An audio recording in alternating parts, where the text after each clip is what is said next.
हमारी मानसिक तैयारी पहले से हो चुकी थी कि अगर हमको यहाँ सरकार चलानी है, हम चलाएंगे इस प्रकार से, तो हमको इस प्रकार की तकलीफ़ें होगी।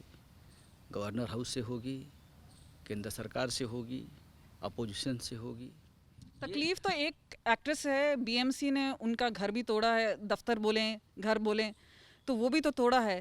तो आपको लगता है कि वहाँ पे भी एक तरह से पॉलिटिक्स नज़र आती है, क्योंकि उनके बयान के बाद सामना में लिखा था उखाड़ दिया, तो साफ बात आती है कि ये तो एक रिटालिएशन है, एक रिएक्शन है जो उन्होंने बोला। रिएक्शन इस प्रकार से हो सकता है, और रिएक्शन की शुरुआत किसने की? हमने नहीं की। ये कोई हमारा, देखिए मैंने आपको पहले भी कहा है, जब से महाराष्ट्र में सरकार बनी है तब से ऐसा एक दिन भी नहीं गया कुछ लोगों के घर में, दफ्तरों में, कि सरकार के खिलाफ साजिश नहीं हुई। छोटे छोटे मुद्दे, छोटी छोटी बातों के ऊपर पकड़कर, किसी का बयान को पकड़कर सरकार के खिलाफ कोई आंदोलन करे या कोई बयान दे या कोई दिल्ली से कोई ताकत लगा दो। लेकिन हमने उसकी, हमारी तैयारी हम मेंटली हमने बना दी है। हमको 5 साल तक ये झेलना पड़ेगा।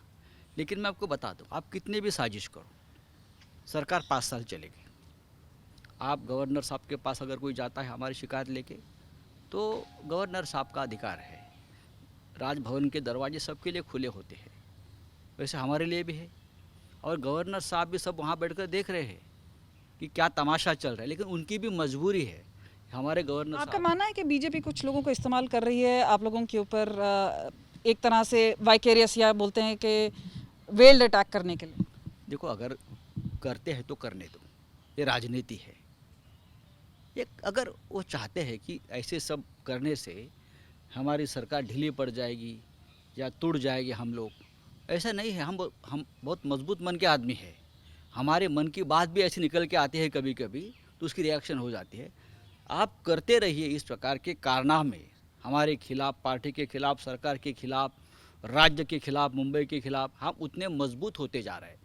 आपको मालूम नहीं, आप दिल्ली में बैठे, लेकिन महाराष्ट्र की जनता में उसकी बहुत अलग तरह की रिएक्शन है कि ये जानबूझकर साजिश महाराष्ट्र के खिलाफ हो रही है। इस प्रकार की रिएक्शन महाराष्ट्र के लोगों आज कंगना रनावत ने एक विवेक अग्निहोत्री ने एक कार्टून बनाया था, वो भी शेयर किया है, जहाँ पे उद्धव ठाकरे के 10 सर हैं, तो आप उसे भी मानते हैं कि वो आपत्तिजनक है?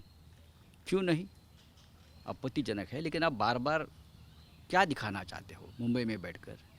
लेकिन इस सब जो बात आप कर रहे हो उसकी नोटिंग हो रही है, हमारे मन में बातें रही है, चुभ रही है। हमने आपको क्या नहीं किया? मुंबई ने आपको क्या नहीं दिया? महाराष्ट्र ने सबको दिया है, सब कुछ। हर राज्य, वहाँ जो लोग रहते हैं, चाहे उत्तर प्रदेश हो चाहे कलकत्ता हो, वहाँ जो लोग रहते हैं सालों साल से, उनको कुछ ना कुछ चुभ देता है। रही है तो यानी उनको अब वाई प्लस सिक्योरिटी है। कई लोग बोल रहे हैं कि जिस तरह से शिवसेना बात करी, जिस तरह से सरकार बात करी, एक धमकी की तौर पे हैं। कोई धमकी नहीं देता है। देखो, आज हिमाचल प्रदेश में मैं पढ़ रहा था, एक गैंग रेप हो गया कांगड़ा में, 7 लोगों को पकड़ा है कुछ 10-15 दिन में। क्या वो लड़की को Z+ सिक्योरिटी ने क्या दिया है क्या वहाँ के मुख्यमंत्री ने? उसका ऊपर गैंग रेप हुआ है और उसको मारने की धमकी दी है। तो वो जो लड़की है उसको सबसे ज़्यादा सिक्योरिटी की ज़रूरत है। क्या केंद्र सरकार की तरफ से या वहाँ के जो मुख्यमंत्री साहब है ठाकुर जी, जयराम ठाकुर जी, क्या उस लड़की को Z+ सिक्योरिटी दिया है क्या? एक गार्ड तो दिया है? तो ये सब राजनीति कौन से शिखर तक जाती है और कहाँ तक गिरती है, ये हमें मालूम है। हम भी राजनीति में हैं।